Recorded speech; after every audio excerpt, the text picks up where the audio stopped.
Sunshine की biology और science class में आपका बहुत बहुत स्वागत है प्यारे बच्चों।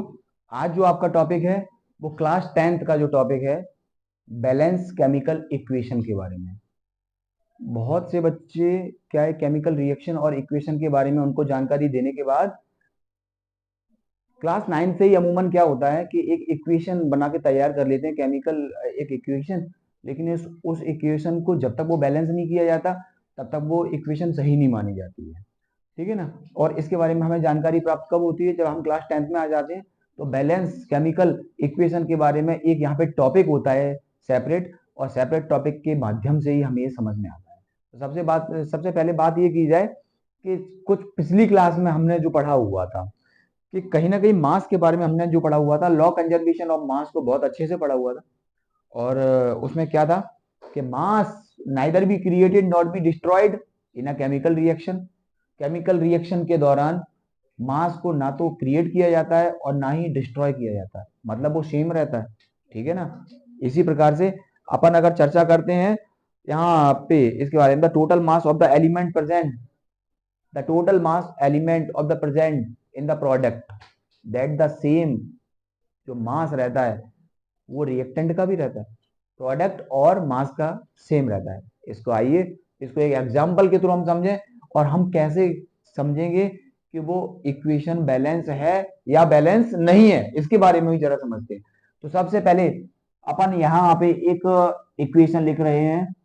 जिंक अगर रिएक्ट करती है सल्फ्यूरिक एसिड के साथ, H2SO4 सल्फ्यूरिक एसिड से रिप्रेजेंट करते हैं, और इसके बाद ये जो प्रोडक्ट बनता है वो क्या बनता है, ZnSO4, और हाइड्रोजन गैस यहाँ से लिबरेट होती है।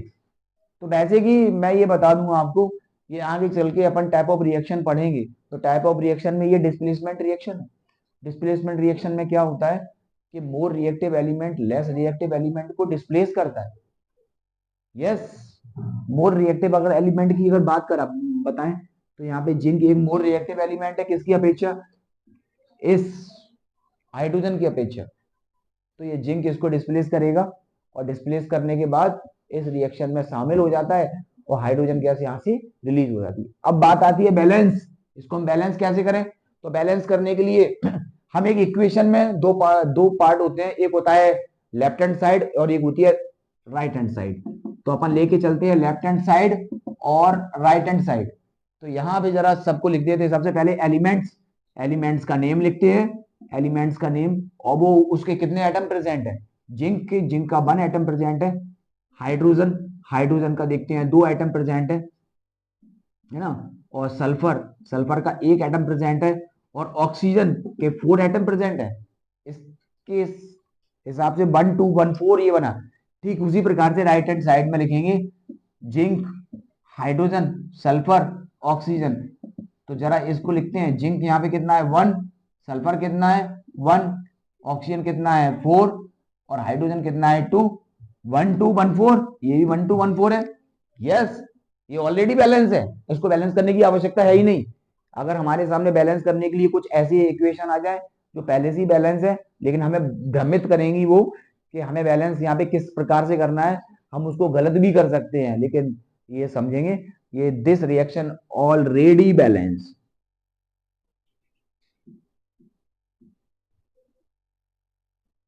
इतना लिख देंगे और ये हमारा क्वेश्चन कंप्लीट हो जाएगा। इस प्रकार से और भी कुछ टाइप से क्वेश्चन ये ऐसे आते हैं बैलेंस करने के लिए। और बैलेंस करने के लिए किस टाइप से क्वेश्चन आते हैं, जैसे कि एक छोटा सा एक इक्वेशन फिर से लेते हैं। जैसे हाइड्रोजन अगर रिएक्शन करती है ऑक्सीजन के साथ, क्या बनाती है H2O। अगर इसकी प्रॉपर्टी, ये फिजिकल प्रॉपर्टी के हिसाब से देखते हैं, तो हाइड्रोजन एक काय के रूप में होती है, गैस के रूप में होती है, ऑक्सीजन गैस के रूप में होती है, H2O काय के रूप में होता है, लिक्विड। आप एक चीज देख रहे हैं क्या कि रिएक्टेंट है, रिएक्टेंट के अकॉर्डिंग जो प्रोडक्ट बनता है, रिएक्टेंट से केमिकल रिएक्शन के दौरान जब रिएक्टेंट आपस में रिएक्ट करते हैं, प्रोडक्ट बनाते हैं, तो रिएक्टेंट की प्रॉपर्टी प्रोडक्ट की प्रॉपर्टी से कैसी होती है, इंटायरली डिफरेंट। क्योंकि रिएक्टेंट क्या था, गैस, और यहाँ पे प्रोडक्ट क्या बना, लिक्विड बना। तो इसीलिए ये ध्यान रखना कि रिएक्टेंट की प्रॉपर्टी इंटायरली डिफरेंट किससे होती है, फ्रॉम प्रोडक्ट्स। नेक्स्ट चलेंगे यहाँ पे बैलेंस करने के लिए, तो सबसे पहले LHS और RHS। यस, एलिमेंट का नेम, हाइड्रोजन कितना है यहाँ पे 2, ऑक्सीजन कितना है 2। इधर भी जरा देखते हैं, हाइड्रोजन यहाँ पे 2, ऑक्सीजन कितना है 1, अनबैलेंस है, अनबैलेंस है, बैलेंस करना पड़ेगा। बैलेंस के लिए सबसे पहले स्टेप क्या होगा, स्टेप फर्स्ट में क्या होगा, हाइड्रोजन में नो चेंज, ऑक्सीजन यहाँ पे 2 है, यहाँ पे 1 है, वहां ऑक्सीजन पे करना पड़ेगा 2। अगर ऑक्सीजन को अगर 2 करना है तो ये इसमें 2 करना पड़ेगा, जैसे कि हाइड्रोजन प्लस ऑक्सीजन H2, यहाँ पे 2 करना पड़ेगा। और 2 का मतलब पता क्या होता है, ये 2 का संबंध हाइड्रोजन से भी होगा और ऑक्सीजन से भी होगा। बिल्कुल, कैसे जरा देखते हैं, हाइड्रोजन 2 था यहाँ पे, ऑक्सीजन 2, और इधर हाइड्रोजन कितना हो गया 2 2 जा 4, ऑक्सीजन ये 2 ऑक्सीजन के लिए भी है। हाँ, इसके बारे में विशेष ध्यान रखना, क्योंकि ये केवल हाइड्रोजन के लिए नहीं है, ये केवल ये पूरे कंपाउंड के लिए होता है। ठीक है ना, इस चीज को क्लियर करना। ऑक्सीजन यहाँ पे कितना है 2, यहाँ पे ये 4 हो गया, और 2 यहाँ पे 2 और 2 अभी भी बैलेंस नहीं है, इसको फिर से बैलेंस अच्छे से करना है स्टेप 2 में। और स्टेप 2 में जैसे ही अपन जाते हैं, तो स्टेप 2 में क्या करते हैं अपन, ये 2 हो गया, ये 4 है, यहां भी 4 करना होगा, इसका मतलब हाइड्रोजन इधर लेफ्ट हैंड साइड वाले हाइड्रोजन में 4 करना होगा, तो यहाँ पे 2 लिख देंगे तो 4 हो जाएगा। जैसे कि 2H2 प्लस O2, ये पहले से था ही, और इधर अब हाइड्रोजन कितना हो गया यहाँ पे 4, 2 2 जा 4, ऑक्सीजन कितना हो गया 2, इधर भी देखेंगे 2 2 जा 4, और ऑक्सीजन कितना हो गया 2। इस प्रकार से ये इक्वेशन हमारी बैलेंस होती है। यस, बैलेंस करने में कुछ ज्यादा नहीं फर्क है। आपको बताया था ना कि mass neither be created nor be destroyed in a chemical reaction, तो यहाँ पे केमिकल रिएक्शन रिएक्टेंट यहाँ पे 4 2, प्रोडक्ट यहाँ भी कितना है 4 2। तो इस प्रकार से ये बैलेंस केमिकल रिएक्शन के बारे में यहाँ पे समझा।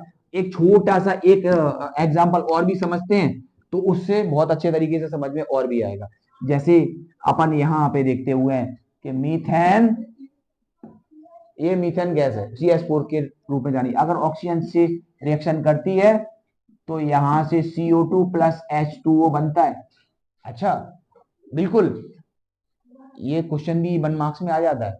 कहो तो मीथेन किसकी किसकी प्रेजेंस में, इसको हटा दिया जाए और पूछा कि CO2 और वाटर बनता है, तो यहाँ पे क्या लिखना पड़ेगा हमें O2। बैलेंस को करके देखते हैं सबसे पहले, तो LHS और RHS। LHS में क्या है जरा देखते हैं, यहाँ पे कार्बन कितना है 1, हाइड्रोजन कितना है 4, ऑक्सीजन कितना है 2। क्लियर, इधर भी जरा देखते हैं, कार्बन कितना है 1, ऑक्सीजन कितना है 2 इधर है और 1 इधर है 3, और इधर हाइड्रोजन के ये अगर बात यहाँ पे आ गई हाइड्रोजन की, चलो हाइड्रोजन पहले लिख लो, हाइड्रोजन लिख लो 2, ठीक है ना, ऑक्सीजन कितनी हो गई 3 हो गई, यहाँ पे 1 4 2, यहाँ 1 2 3, ठीक है ना। अब बैलेंस करने के लिए ये भी बैलेंस है, हाइड्रोजन यहाँ पे 2 है, इधर 4 है, इस यहाँ पे हाइड्रोजन को क्या करना पड़ेगा, अपन को 4 करना पड़ेगा, तो यहाँ पे 2 करना पड़ेगा। तो सबसे पहले स्टेप फर्स्ट में क्या करेंगे, CH4 O2 रिएक्ट करती है, प्लस यहाँ पे 2H2O करना पड़ेगा। 2H2O करने से क्या होगा, कार्बन यहाँ पे नो चेंज होगा, यहाँ पे क्या कंडीशन होगी, कार्बन 1, हाइड्रोजन कितना है यहाँ पे, हाइड्रोजन 2 2 जा 4 हुआ, ऑक्सीजन कितना है 2 यहाँ पे है और 2 यहाँ पे 4 हुआ, तो ये 1 4 4 और यहाँ पे 1 4 2, यहाँ ऑक्सीजन को कितना करना पड़ेगा, ये भी 1 4 1 4 मिल गया, यहाँ पे ऑक्सीजन 4 है और यहाँ पे 2 है, मतलब इस लेफ्ट हैंड साइड में अपन को ऑक्सीजन को कितना करना पड़ेगा 4। जरा देखें यहाँ पे, तो स्टेप सेकंड में अपन को क्या करना होगा, CH4 प्लस 2O2, ये ऑक्सीजन को करना पड़ेगा 4 के लिए, और यहाँ पे नो चेंज होता है। नो चेंज का मतलब कार्बन 1, हाइड्रोजन 4 और ऑक्सीजन 4, और इधर क्या होगा, कार्बन कितना है 1 और हाइड्रोजन कितना है 4 और ऑक्सीजन भी कितना है 4। इस प्रकार से ये रिएक्शन बैलेंस होती है बच्चों। इस प्रकार से अपन इन सारी रिएक्शन को बैलेंस करना सीखते हैं। और ये तो आज का ये वाला टॉपिक हुआ। और नेक्स्ट इसी केमिकल रिएक्शन और इक्वेशन से संबंधित में और भी टॉपिक होंगे। अगर अगर किसी प्रकार से अगर किसी प्रकार से आपको कोई प्रॉब्लम्स भी आती है तो कमेंट बॉक्स में लिख भेजिएगा, और जो भी प्रॉब्लम्स आती है तो अब हम नेक्स्ट वीडियो में अब आपसे मिलने वाले हैं। और आज रामनवमी है, उसकी बहुत बहुत ढेर सारी शुभकामनाएं कि प्रभु श्री राम का आशीर्वाद आप लोगों के ऊपर हमेशा बना रहे और आप लोग हमेशा प्रगति के इस पथ पर हमेशा अग्रसर रहें। बहुत बहुत धन्यवाद।